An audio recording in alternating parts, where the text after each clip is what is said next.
Good evening mga kabaktol. Andito ngayon tayo sa may Colosseum, dito sa may Sorsogon City. So dito makikita yung Ala Colosseum, parang Araneta Colosseum. At napakaganda, no?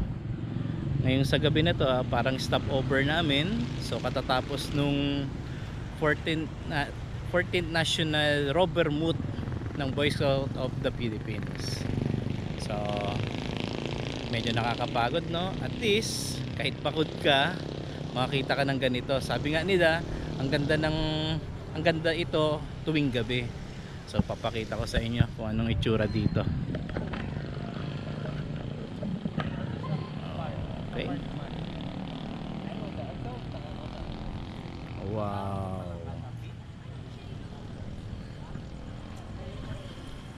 Diba? Extravaganza.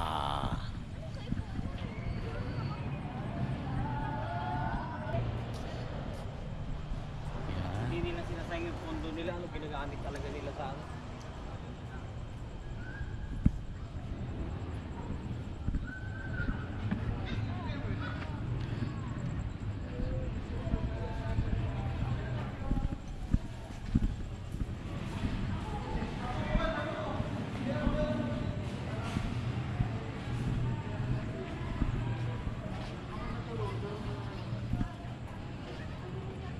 What's up guys?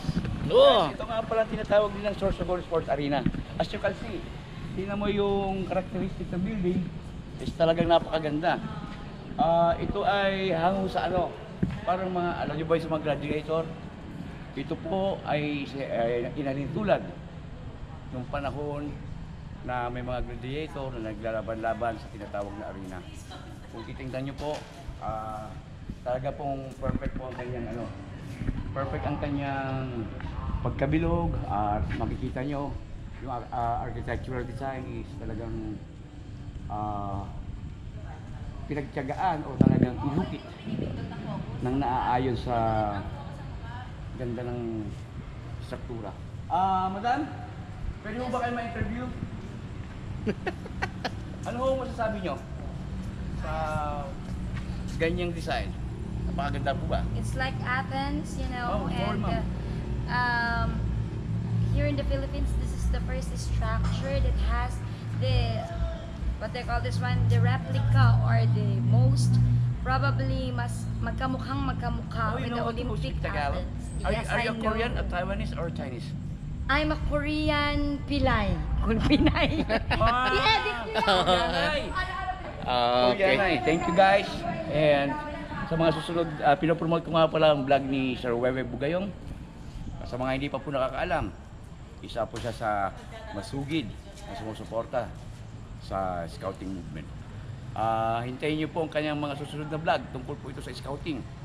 Makikita po natin ang kanyang pagsasakripisyo, ang kanyang pagkukusang loob, at ang kanyang participation at contribution para sa mga kabataan. And guys, thank you so much.